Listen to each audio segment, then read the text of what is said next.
Hello everyone, welcome to concept decoder. Concept decoder में आप सभी का स्वागत है। आज हम पढ़ेंगे इन्वायरमेंटल इंजीनियरिंग। इन्वायरमेंटल इंजीनियरिंग के जितने भी क्वेश्चन पूछे गए हैं प्रीवियस ईयर एग्जाम में, उनको हम फॉलो कर रहे हैं। आज का लेक्चर नंबर 11 होगा। यदि आपने इसके पहले के वीडियो नहीं देखे हैं तो प्लेलिस्ट में जा कर के अब तक के जितने भी वीडियो अपलोड हो चुके हैं उनको आप देख सकते हैं। शुरू करते हैं आज का वीडियो शुरू करने से पहले हम आपको बता दें, इस सीरीज में हम इन्वायरमेंटल इंजीनियरिंग के जितने भी क्वेश्चन पूछे गए हैं उनको डिटेल में एक्सप्लेनेशन करेंगे। क्वेश्चन को फॉलो करेंगे, साथ के साथ उसके बैकग्राउंड को भी देखेंगे ताकि उससे रिलेटेड यदि कोई क्वेश्चन आता है तो उसको भी हम फॉलो कर पाएँ। यह वीडियो सभी के लिए इम्पोर्टेंट है। किसी भी एग्ज़ाम की तैयारी यदि आप कर रहे हैं तो इस वीडियो को देख सकते हैं। आज का पहला क्वेश्चन है, the process of separating impurities form of suspending fluid by the action of natural alone is called. Okay, water treatment plant में जब हम पानी को साफ करने के लिए ले जाते हैं तो वहाँ पास कई प्रोसेस होती है। पहले क्या होता है, स्क्रीनिंग होता है, एरिएशन होता है। एरिएशन के बाद क्या होता है, स्क्रीनिंग, प्री क्लोरिनेशन, एरिएशन, फेडिमेंटेशन होता है। फेडिमेंटेशन भी दो टाइप के होते हैं, प्लेन फेडिमेंटेशन, एक होता है सेकेंडरी फेडिमेंटेशन। तो इसके बैकग्राउंड को देखते हैं और फिर इस क्वेश्चन को फॉलो करते हैं।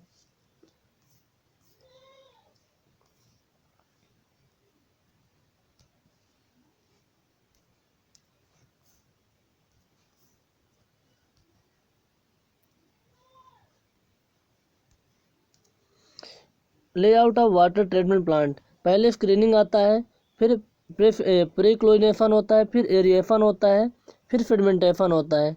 स्क्रीनिंग में हम क्या करते हैं, जो लार्ज साइज के सस्पेंडेड पार्टिकल होते हैं उनको रिमूव कर लेते हैं। पेड़ों की पत्तियाँ, ब्रांचेस, स्टोन, ये सभी स्क्रीनिंग में क्या होता है, रिमूव हो जाते हैं। स्क्रीनिंग में दो टाइप की होती है, कोर्स स्क्रीन और फाइन स्क्रीन। फिर हम क्या करते हैं, क्लोरिनेशन करते हैं। पानी के अंदर जो बैक्टीरिया और एल्गी होती है उसमें हम क्लोरीन डाल के उनको मार देते हैं। यदि क्लोरीन नहीं डालेंगे तो पानी वाटर ट्रीटमेंट प्लांट में जाएगा और वाटर ट्रीटमेंट प्लांट में जो वर्कर काम कर रहे हैं वो बीमार पड़ जाएंगे। फिर तीसरा काम क्या होता है, एरिएशन। पानी को हम एरिएशन प्रोवाइड करते हैं। पानी के जितने भी पार्टिकल होते हैं उनको हवा के कांटेक्ट में लाते हैं, जिससे क्या होता है उसमें जो कुछ डिजॉल्व गैसेस होते हैं जो अनडिजायरेबल होते हैं, जैसे कार्बन डाइऑक्साइड, हाइड्रोजन सल्फाइड, इनको क्या करते हैं, रिमूव कर देते हैं एरिएशन में। फिर पानी जाता है फेडिमेंटेशन टैंक में। तो फेडिमेंटेशन टैंक में पानी का क्या होता है, आइए देखते हैं। फेडिमेंटेशन टैंक दो टाइप के होते हैं, प्री फेडिमेंटेशन टैंक और सेकेंडरी फेडिमेंटेशन टैंक। फेडिमेंटेशन में किस तरह की इम्प्योरिटीज़ को हम रिमूव करते हैं, देखिए। यदि हम बात करें पार्टिकल साइज की तो 10⁻⁻6 मीटर से जो बड़े पार्टिकल होते हैं सस्पेंडेड पार्टिकल होते हैं। 10⁻⁻6 मीटर से लेकर के 10⁻⁹ मीटर के बीच जो पार्टिकल होते हैं कोलोइडल पार्टिकल होते हैं, और 10⁻⁹ मीटर से छोटे पार्टिकल होते हैं वो होते हैं डिजॉल्व्ड पार्टिकल। ओके, तो हम सस्पेंडेड सेडिमेंटेशन में कौन से पार्टिकल रिमूव करते हैं, स्मॉल साइज के सस्पेंडेड पार्टिकल रिमूव करते हैं। इसमें भी एक रेंज होता है कि इस जो सस्पेंडेड पार्टिकल रिमूव करते हैं लेकिन स्मॉल साइज के, क्योंकि लार्ज साइज के जो पार्टिकल होते हैं ऑलरेडी रिमूव हो जाते हैं कहाँ, स्क्रीनिंग में। तो जो छोटे छोटे पार्टिकल होते हैं सस्पेंडेड पार्टिकल उनको रिमूव करते हैं फेडिमेंटेशन टैंक में। तो यहाँ पर आप देखिए ये रेंज बना हुआ है, 10⁻⁻6 मीटर से जो बड़े पार्टिकल क्या होते हैं, सस्पेंडेड पार्टिकल होते हैं। इधर के पार्टिकल क्या होते थे, इधर देखिए यहाँ पे रेंज बना हुआ है। 10⁻⁻6 मीटर जो बड़े पार्टिकल होते हैं सस्पेंडेड पार्टिकल होते हैं। इधर के पार्टिकल क्या होते हैं, कोलोइडल होते हैं, इधर के डिजॉल्व्ड होते हैं। तो कुछ इसमें क्या होता है, एक रेंज होता है। ये हमारे बड़े बड़े पार्टिकल हो गए इधर साइड के, ये हमारे स्मॉल साइज के सस्पेंडेड पार्टिकल हो गए, और कुछ कोलोइडल पार्टिकल होते हैं स्मॉल साइज वाले। तो इस रेंज को हम बोलते हैं फिट लेवल कोलोइडल पार्टिकल या फिर फिट लेवल कोलोइडल रेंज। इस रेंज के जो पार्टिकल होते हैं वो रिमूव होते हैं कहाँ, फेडिमेंटेशन टैंक में, प्री फेडिमेंटेशन टैंक में। इस रेंज के जो पार्टिकल होते हैं वो क्या होते हैं, रिमूव होते हैं। तो आप तो पता चल गया कि प्री फेडिमेंटेशन टैंक में किस तरह के पार्टिकल रिमूव होते हैं, स्मॉल साइज के fit level colloidal particle remove होते हैं। अब मान लीजिए पानी आपका आ रहा है, पानी कहाँ से आ रहा है, एरिएशन के बाद पानी आपका आ रहा है इस टैंक में। ये मान लीजिए कोई टैंक है, प्री फेडिमेंटेशन टैंक है, यहाँ पानी एरिएशन के बाद आ रहा है, तो पार्टिकल क्या होंगे, ड्यू टू ग्रेविटी क्या होंगे, बॉटम में क्या होंगे, फेटल होंगे। तो जो पार्टिकल फेटल होते हैं प्री फेडिमेंटेशन टैंक में, वो पार्टिकल इंडिविजुअल फेटल होते हैं, इंडिविजुअल पार्टिकल फेटल होते हैं।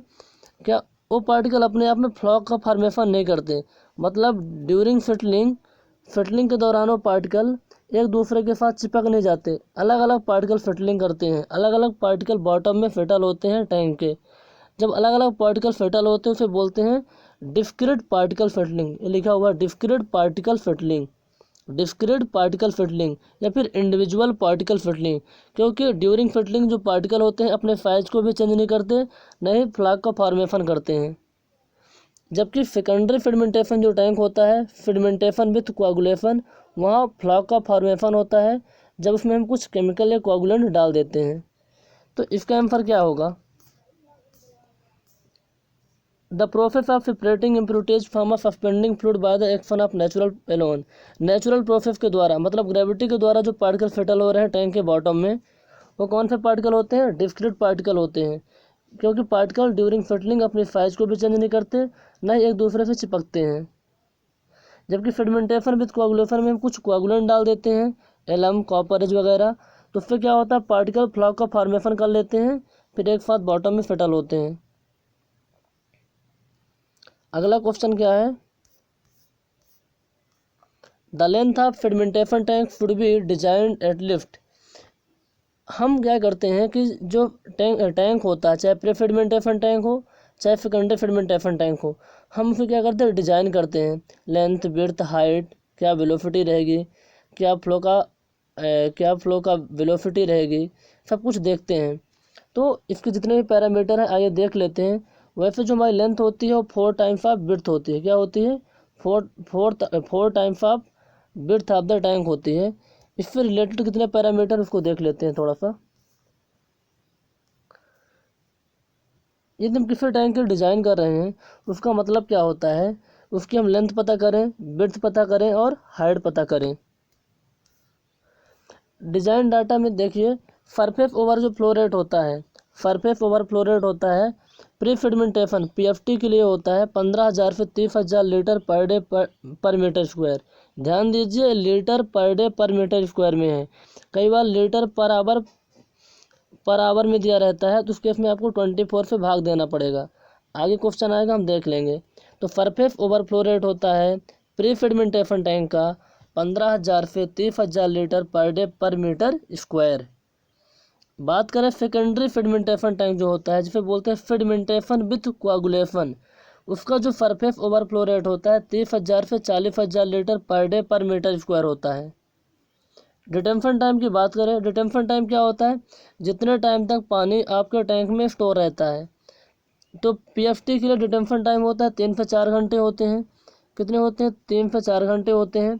जबकि बात करें सेकेंडरी फेडिमेंटेशन जो टैंक होता है, या फिर सेकेंडरी फेडिमेंटेशन को कहते हैं, इसका दूसरा नाम होता है फेडिमेंटेशन विथ कोआगुलेशन। इसका जो डिटेंशन टाइम होता है 2 से 2.5 घंटे होता है। हॉरिजॉन्टल फ्लो वेलोसिटी की बात करें तो 1 मिनट रुकिए ना, हाँ, जो हॉरिजॉन्टल फ्लो वेलोसिटी होती है कितने होते हैं, 0.3 मीटर पर मिनट, 0.3 मीटर पर मिनट। इसको आप सेकंड में भी कन्वर्ट कर सकते हैं, सेंटीमीटर या फिर सेकंड में, दोनों तरह से कन्वर्ट कर सकते हैं। विड्थ क्या होती है टैंक की, 10 से 12 मीटर होती है। किसकी बात कर रहा हूँ मैं, ये सब पीएफटी की डाटा है, ऊपर जहाँ पर आप एफएफटी मेंशन है केवल एफएफटी है। विड्थ इज नॉर्मली 10 से 12 मीटर। जो लेंथ होती है 4 टाइम्स ऑफ विड्थ होती है, लिखा है ना, length should be approximately 4 times of width. जो फेडिमेंटेशन टैंक होता है, जो प्री फेडिमेंटेशन टैंक या फिर प्राइमरी फेडिमेंटेशन टैंक जो होता है, उसको जो डिज़ाइन करते हैं वो मैक्सिमम डेली फ्लो के हिसाब से करते हैं। मैक्सिमम डेली फ्लो क्या होता है, 1.8 टाइम्स एवरेज डेली फ्लो। जबकि मैक्सिमम आवरली फ्लो क्या होता है, 2.7 क्या होता है बताओ, एवरेज डेली फ्लो। तो सेकेंडरी फेडिमेंटेशन प्राइमरी फेडिमेंटेशन टैंक को जो डिज़ाइन करते हैं वो हम डिज़ाइन करते हैं मैक्सिमम डेली फ्लो के हिसाब से, और मैक्सिमम डेली फ्लो होता है 1.8 times average daily flow. FI parameter बहुत इंपॉर्टेंट है, इनको याद रखिए आप। तो इसका आंसर तो हो जाएगा, जो टैंक होता है, टैंक की जो लेंथ होती है 4 टाइम्स ऑफ विड्थ होती है। इसका आंसर बी ऑप्शन हो जाएगा। अगला क्वेश्चन देखिए, the detention time for a water sedimentation tank using coagulated rough applies में वेरी बिटवीन। देखिए, दो टाइप के टैंक मैंने आपको बताया, प्राइमरी और सेकेंडरी। सेकेंडरी टैंक का दूसरा नाम होता है फेडिमेंटेशन विथ कोआगुलेशन। कई बार क्या होता है कि जो पार्टिकल होते हैं, जो स्मॉल साइज के पार्टिकल होते हैं, प्री फिल्ट्रेशन टैंक में सेटल नहीं हो पाते। यदि इनको हम नहीं रिमूव करेंगे तो जाके फिल्ट्रेशन में ब्लॉकेज कर देंगे। तो इनको रिमूव करने के लिए क्या करते हैं, एक टैंक होता है, टैंक में कुछ कोआगुलेंट डाले जाते हैं, कुछ केमिकल डाले जाते हैं, जैसे फिटकरी हो गया, लाइम हो गया, एल्युमिनियम सल्फेट हो गया, इनको डालते हैं। इनको डालने से क्या होता है, जो स्मॉल साइज के पार्टिकल होते हैं फ्लॉक का फॉर्मेशन कर लेते हैं, मतलब गुच्छा बना लेते हैं, और फिर वो ग्रेविटी के कारण क्या होते हैं, फेटल हो जाते हैं। ठीक है, तो इसका डिटेंशन टाइम क्या होता है, सेकेंडरी फिल्मेंटेशन टैंक का डिटेंशन टाइम क्या होता है, अभी मैंने आपको बताया 2 से 2.5 घंटे। कितने होते हैं, 2 से 2.5 घंटे। अब इसमें कोई ऑप्शन ही नहीं है 2 से 2.5 घंटे का, तो आप कौन सा रेंज लेंगे बताइए। 1 से 2 घंटे तो ले नहीं सकते, ऐसा होना चाहिए कि 2 से 2.5 के बीच, तो 2 से 4 घंटे ले लेते हैं। इसका आंसर क्या हो जाएगा, option number B. Option number B इसका आंसर हो जाएगा। Most used coagulant in treatment of water. Secondary sedimentation tank में, ध्यान से सुनिए, सेकेंडरी फिल्मेंटेशन टैंक में हम क्यों बनाते हैं, क्योंकि जो प्लेन फिल्मेंटेशन टैंक में जो फाइन पार्टिकल रिमूव नहीं हो पाते, उनको रिमूव करने के लिए हम सेकेंडरी फिल्मेंटेशन टैंक बनाते हैं। मान लीजिए कोई टैंक है, इस टैंक में पानी आ रहा था, तो क्या करते हैं, पानी तो आएगा ही आएगा, साथ के साथ इसमें हम कुछ कोआगुलेंट भी डाल देते हैं। एक कोआगुलेंट क्या करते हैं, और यहाँ पास एक एरिएटर लगा रहता है, इसके थ्रू हम क्या करते हैं, घुमाते जाते हैं, फ्लॉक का फॉर्मेशन होता है, फिर बॉटम में जाके क्या होता है, फ्लोकुलेशन चैम्बर होता है, वहाँ जाके फेटल हो जाते हैं। तो कौन कौन से यूज किए जाते हैं कोआगुलेंट मेनली, आइए देख लेते हैं। आइए थोड़ा इसको मैं समझा देता हूँ आपको अच्छे से। वाटर ट्रीटमेंट प्लांट में क्या है, ये आपको लेआउट दिख रहा होगा ऊपर। पहले पानी किसी नदी से लिए, स्क्रीनिंग हुआ पानी का, एरिएशन होता है, प्लेन फेडिमेंटेशन होता है, फिर प्लेन फेडिमेंटेशन के बाद ही होता है क्या, सेकेंडरी फेडिमेंटेशन, फिर फिल्ट्रेशन, डिसइंफेक्शन, फिर पानी को सप्लाई कर देते हैं। यहाँ देखिए, ये आपका कोई टैंक है, मिक्सिंग टैंक है, इसमें हम क्या करते हैं, केमिकल डाल दिए, और पानी एरिएशन के बाद पानी कहाँ आता है, इसी टैंक में आता है ना। स्क्रीनिंग, प्रीक्लोरिनेशन, एरिएशन के बाद कहाँ आता है, फेडिमेंटेशन में आता है पानी।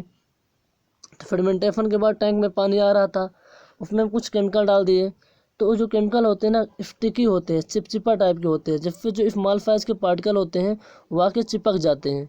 क्या होते हैं, चिपक जाते हैं। फिर एक फ्लोकुलेशन चैम्बर होता है, यहाँ पर फ्लॉक बन जाते हैं, और फ्लॉक बन के क्या होते हैं, टैंक होता है, टैंक में जाके सेटल हो जाते हैं। तो इसमें कौन कौन से केमिकल डाले जाते हैं, कौन कौन से केमिकल डाले जाते हैं, आइए देख लेते हैं। एलम होता है, कॉपरेज होता है, क्लोरीनेटेड कॉपरेज होता है, सोडियम एल्यूमिनेट, लाइम और फेनोलिथिलीन। ये होते हैं एजेंट या फिर कोआगुलेंट, जिनको डालने से फ्लॉक का फॉर्मेशन होता है। स्टिकी होते हैं, चिपचिपा होते हैं। एलम का दूसरा नाम होता है एल्युमिनियम साल्ट, कॉपरेज का दूसरा नाम होता है आयरन साल्ट। तो मेनली जो यूज़ किया जाता है वो यूज़ किया जाता है एलम। कौन सा यूज़ किया जाता है, एलम। हम यूज़ सभी को कर सकते हैं, लेकिन एलम में जो प्रॉपर्टी है वो सब में नहीं होती। एलम में यदि हम एलम को यूज़ करते हैं तो पानी का स्वाद भी नहीं बिगड़ता, पानी का स्वाद बहुत शानदार रहता है। इसमें क्लोरीनेशन का भी प्रॉपर्टी पाई जाती है, मतलब जो बैक्टीरिया वगैरह रहते हैं उनको ये भी मार देता है, कौन, एलम। इसलिए हम एलम को ज़्यादा प्रेफर करते हैं। अगला क्वेश्चन है, for a simple sedimentation tank the, क्या लिखा हुआ है, ओके फ्लो रेट अप्रॉक्सीमेटली क्या होता है, सरफेस ओवर फ्लो रेट क्या होता है। सिंपल फेडिमेंटेशन टैंक का मतलब है PFT, प्री फेडिमेंटेशन टैंक। तो उसमें फ्लो रेट क्या होता है, अभी आपने पढ़ा था 15,000 से लेकर के 30,000 के, मतलब 1000 है ना, 15,000 से लेकर के 30,000 लीटर पर डे पर मीटर स्क्वायर होता है। कितना होता है, 15,000 से लेकर के 30,000 लीटर पर डे पर मीटर स्क्वायर होता है। तो यहाँ पर आप किस में है, इसमें आपको वैल्यू निकालनी पड़ेगी आवर्स में। किस में निकालनी पड़ेगी, आवर्स में। जब आप आवर्स में 24 से आप डिवाइड करेंगे 24 से, तो इस रेंज में कुछ वैल्यू आ जाएगी। ऑप्शन है आपका आंसर हो जाएगा।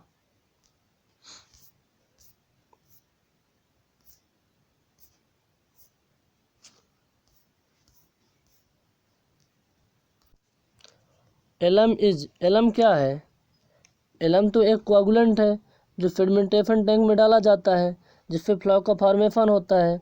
एलम का दूसरा नाम क्या होता है, एल्युमिनियम साल्ट होता है। इसको मैंने देख ही लिया। इसका आंसर क्या हो जाएगा, ए ऑप्शन हो जाएगा। The velocity of flow of water in fermentation tank में नॉर्मली टेकन। जो वेलोसिटी होती है प्राइमरी फेर्मेंटेशन टैंक में वाटर की, वो कितनी रखी जाती है, 0.3 मीटर पर मिनट। आपने भी देखा था 0.3 मीटर पर मिनट। आप इसको कन्वर्ट कर दीजिए सेंटीमीटर और सेकंड में, तो कितनी वैल्यू आ जाएगी, 15 से 30 सेंटीमीटर पर सेकंड की समथिंग वैल्यू आ जाएगी। आप करके देख सकते हैं। ये डिज़ाइन पैरामीटर बहुत ही ज़्यादा इंपॉर्टेंट है, इनको आप याद रखिए, तभी आप क्वेश्चन कर पाएंगे। मेथेमोग्लोबिनेमिया या फिर ब्लू बेबी डिसीज ये किससे होती है, क्लोराइड, फ्लोराइड, नाइट्रेट, सल्फेट, ये किससे होती है, ये होती है नाइट्रेट से। किससे होती है, नाइट्रेट से। हमारा नाइट्रोजन 4 टाइप का होता है, organic nitrogen, ammonia nitrogen, nitrite और नाइट्रेट। तो जो ब्लू बेबी डिफ्यूज होती है वो नाइट्राइट से होती है। अच्छा आप मेरे को ये बताओ, पानी में नाइट्रोजन आता कहाँ से है, पानी में नाइट्रोजन कहाँ से आता है, और ये नाइट्रेट जो होता है इसकी एक्सेप्टेबल लिमिट क्या होती है। ठीक है, देख लेते हैं। देखिए क्या होता है, ये आपकी कोई रिवर है, ये आपकी कोई रिवर है। इस रिवर से पानी बह रहा था, इस रिवर से पानी बह रहा था। मैंने एक दिन क्या सोचा कि चलो यार इसको थोड़ा क्या करते हैं, स्टडी कर लेते हैं इस पानी का। मैंने एक कंटेनर लिया और इस कंटेनर में पानी को भर लिया, इस कंटेनर में पानी को भर लिया। कहाँ से, इस लोकेशन से पानी को इस कंटेनर में भर लिया। तो उसमें कुछ नाइट्रोजन कंटेंट था, तो मेरे समझ में नहीं आ रहा था कि नाइट्रोजन कंटेंट है क्या एक्चुअली में। तो मैंने इसको डिटेल में स्टडी किया तो पाया कि नदी में क्या होता है, कई बार डेड एनिमल आ जाते हैं। वो इंसान भी हो सकता है, वो जानवर भी हो सकता है। डेड एनिमल आ जाते हैं तो उससे क्या होता है कि नाइट्रोजन, पानी में नाइट्रोजन हो जाता है। तो नाइट्रोजन कितने टाइप के होते हैं और कैसे होता है थोड़ा देखते हैं। नाइट्रोजन 4 टाइप के होते हैं। पहला होता है ऑर्गेनिक नाइट्रोजन। ये ऑर्गेनिक नाइट्रोजन क्या होता है, it indicates nitrogen content before decomposition has started. Decomposition का मतलब क्या हुआ, देखिए आपकी नदी थी, इस रिवर में अभी अभी कोई डेड बॉडी आ गई है, अभी अभी मतलब जस्ट डेड बॉडी आई है, इसका डिकम्पोजिशन स्टार्ट नहीं हुआ है। मतलब डिकम्पोजिशन का मतलब क्या होता है, बैक्टीरिया जो पानी में होते हैं, जो नेचुरल बैक्टीरिया पानी में होते हैं, इसको खाते हैं, क्या करते हैं, इसको खाते हैं, डिकम्पोज करते हैं। तो इसका डिकम्पोजिशन स्टार्ट नहीं हुआ है। तो यदि जैसे मान लीजिए आज ही ये बॉडी आई है और आप इस पानी का चेक करें नाइट्रोजन, तो आपको कौन सा नाइट्रोजन मिलेगा, ऑर्गेनिक नाइट्रोजन मिलेगा। क्या मिलेगा, ऑर्गेनिक नाइट्रोजन। ऑर्गेनिक नाइट्रोजन जो पानी में होना चाहिए 0.3 मिलीग्राम पर लीटर से ज़्यादा नहीं होनी चाहिए। अमोनिया नाइट्रोजन का मतलब क्या होता है, इट इंडिकेट्स रिफाइंड पॉल्यूशन। मतलब नदी में जो बॉडी आई है, जो डेड बॉडी आई है, मान लीजिए कोई डेड बॉडी थी, तो मतलब इसका डिकम्पोजिशन स्टार्ट हो चुका है, अभी 2-4 दिन ही हुए हैं।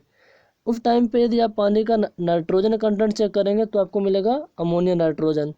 इसकी वैल्यू होनी चाहिए 0.15 मिलीग्राम पर लीटर से ज़्यादा नहीं होनी चाहिए।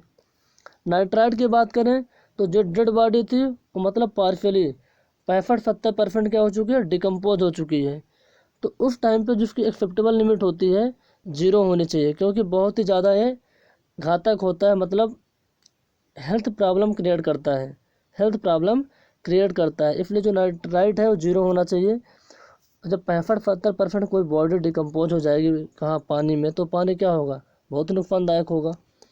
ये क्या करता है, जो नाइट्राइट होता है NO2-, ये जो ब्लड में ऑक्सीजन होता है ना, उससे रिएक्ट कर लेता है। तो ब्लड में जाता है और ब्लड में जो ऑक्सीजन होता है उससे रिएक्ट कर लेता है और पूरी की पूरी ऑक्सीजन को ख़त्म करके नाइट्रेट बना देता है। क्या बना देता है? नाइट्रेट बना देता है। जबकि नाइट्रेट तो नुकसानदायक नहीं होता, लेकिन नाइट्रेट स्टेबल होता है और नाइट्राइट अनस्टेबल होता है, जो कि सेहत के लिए बहुत ही घातक है। नाइट्रेट उतना घातक नहीं होता। नाइट्रेट का मतलब क्या होता है? बॉडी पूरी तरह से डिकम्पोज हो चुकी है। इट इंडिकेट्स ओल्ड पॉल्यूशन, मतलब जो एनिमल आया था वो पूरी तरह से डिकम्पोज हो चुका है वाटर में। इसकी एक्सेप्टेबल लिमिट इसकी जो एक्सेप्टेबल लिमिट होती है 45 मिलीग्राम पर लीटर से ज़्यादा नहीं होनी चाहिए। यदि इससे ज़्यादा होगी तो बच्चों के अंदर एक बीमारी हो जाती है जिसे बोलते हैं ब्लू बेबी डिसीज या मेथेमोग्लोबिनेमिया। तो मैंने इसको डिटेल में बता दिया कि नाइट्रोजन क्या होता है। नाइट्रोजन पानी में डेड बॉडी के आने से होता है। जब डेड बॉडी मान लीजिए तुरंत आई है तो उस टाइम पे आप चेक कर रहे हैं तो आपको ऑर्गेनिक नाइट्रोजन, 2-4 दिन हो गए तो अमोनिया नाइट्रोजन, 60 से 70% डिकम्पोज हो गई है तो आपको मिल जाएगा नाइट्राइट, पूरी तरह से डिकम्पोज हो गई है तो नाइट्रेट मिलेगा। बहुत ही अच्छा तरीका है याद करने का। इसका आंसर तो आप कर लिए होंगे,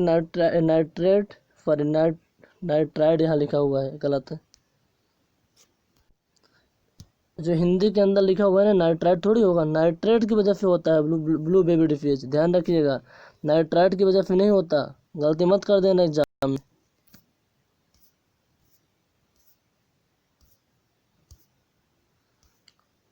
अगला क्वेश्चन है, the chloride content of public water supply should not exceed. जिस पानी को आप लोगों के लिए सप्लाई कर रहे हो पीने के लिए, उसमें जो क्लोराइड का कंटेंट है, क्लोराइड कंसनट्रेशन है, वो किससे ज़्यादा नहीं होनी चाहिए? वो 250 मिलीग्राम पर लीटर से ज़्यादा नहीं होनी चाहिए। आप मेरे को ये बताओ कि पानी में क्लोराइड कंटेंट कैसे आता है और हम कैसे मेजर करते हैं। आइए थोड़ा डिटेल के अंदर समझते हैं।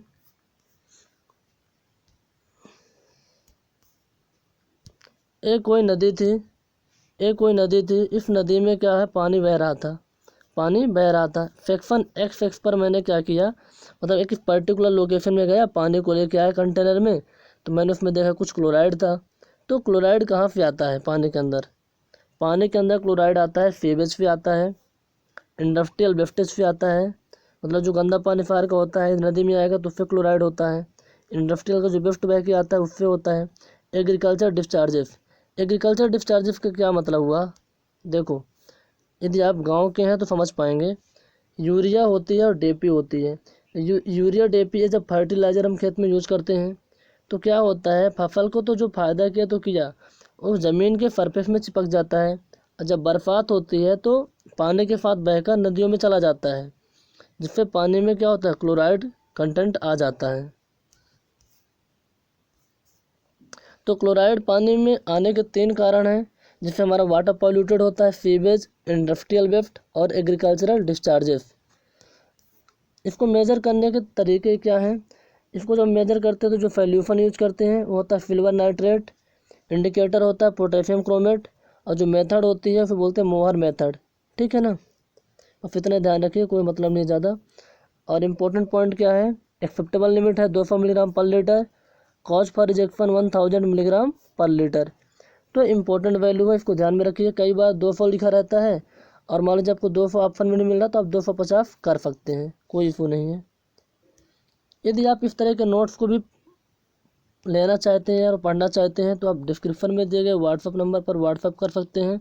आपको बहुत ही शानदार तरीके से जो नोट्स है हिंदी और इंग्लिश मिक्स करके लिखा गया है, मतलब मैक्सिमम इंग्लिश है, जहाँ ज़रूरत पड़े तो वहाँ हिंदी में लिखा गया है, आप इसको लेकर के पढ़ सकते हैं। तो गाइज आज के वीडियो में बस इतना ही। आपसे मैं 5 क्वेश्चन करता हूँ, आपका उन क्वेश्चनों का जवाब आपको कमेंट बॉक्स में देना है। आप मेरे को ये बताइए, जो फ्लोराइड होता है, फ्लोराइड की लिमिट कितने मिलीग्राम पर लीटर ज़्यादा होने पर बोन फ्लोरोसिस की बीमारी हो जाती है, हड्डियाँ कमज़ोर हो जाती हैं?